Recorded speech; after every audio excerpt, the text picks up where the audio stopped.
ଅନେକ ବର୍ଷ ତଳର ଘଟଣା। ମଥୁରା ନଗରୀରେ ଧନପତି ନାମକ ଜଣେ କୁବେର ରହୁଥିଲେ।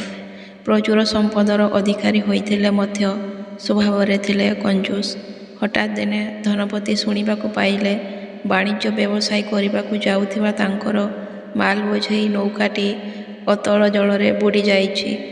ମାତ୍ର 2ଟି ଦିନ ପରେ ପୁଣି ଖବର ପାଇଲେ ଖାଦ୍ୟଶସ୍ୟ ଥିବା ତାଙ୍କର ଗୋଦାମରେ ରାତିରେ ନିଆଁ ଲାଗି ପୁରା ଜଳିଯାଇଛି। ଏ ଦୁଃଖ ନ ଲିଭୁଣୁ ଚୋରମାନେ ଟଙ୍କା ପଇସା ସହ ବହୁ ମୂଲ୍ୟବାନ ସାମଗ୍ରୀ ସବୁ ତାଙ୍କ ଘରୁ ଲୁଟି ନେଇଥିଲେ। ଧନପତି ଦୁଃଖ ନଦୀରେ ଅସହାୟ କାଠିକୁଟା ଭଳି ଭାସି ଯାଉଥିବା ଅନୁଭବ କଲେ। ଯେ ଦିନେ ଧନର ପାହାଡ଼ ଉପରେ ବସିଥିଲା, ଧରାକୁ ସରା ମଣୁଥିଲା। ଧନପତିଙ୍କର ମାନସିକ ସ୍ଥିତି ନିଃସ୍ୱ ହୋଇଯିବା ପରେ ସମ୍ପୂର୍ଣ୍ଣ ବିଗିଡ଼ି ଯାଇଥିଲା। ପାଗଳ ହୋଇ ଏଣେ ତେଣେ ବୁଲିବା ଭିତରେ ଦିନେ ମୁନି ଧର୍ମକୁମାରଙ୍କୁ ଭେଟିଥିଲେ। ସନ୍ଥଙ୍କ ହସ ହସ ମୁହଁ ଖୁବ୍ ପ୍ରଭାବିତ କରିଥିଲା ଧନପତିଙ୍କୁ। ଦିବ୍ୟଦ୍ରଷ୍ଟା ମୁନିଙ୍କୁ ନିଜ ଦୁଃଖ ଅବସାଦ ଜଣାଇ କହିଥିଲେ, ମୁନିବର, ଏବେ କୁହନ୍ତୁ, କେଉଁ କାରଣରୁ ମୋର ଏଭଳି ଦଶା ହେଲା?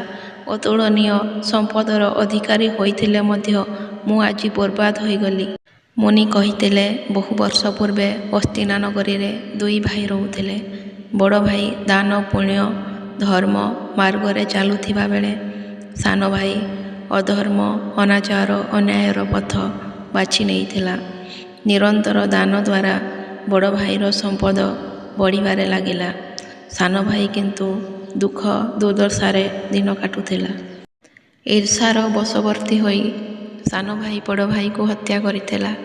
ଏହାପରେ ବଡ଼ ଭାଇ ସାଧୁ ରୂପରେ ଓ ସାନ ଭାଇ ଏକ ଧନୀ ପରିବାରରେ ଆସୁରିକ ସ୍ୱଭାବ ନେଇ ଜନ୍ମ ନେଇଥିଲା। ସେହି ଛୋଟ ଭାଇ ହେଉଛ ତୁମେ, ଯିଏ ପୂର୍ବଜନ୍ମର ଫଳ ଭୋଗ କରୁଛ। ଆଉ ମୋର ବଡ଼ ଭାଇ? କୌତୂହଳୀ ହୋଇ ଧନପତି ପ୍ରଶ୍ନ ପଚାରିଲେ। ମୁନି ହସି ହସି କହିଥିଲେ, ତୁମେ ତ ଏବେ ତାଙ୍କ ସମ୍ମୁଖରେ ଠିଆ ହୋଇ କଥା ହେଉଛ।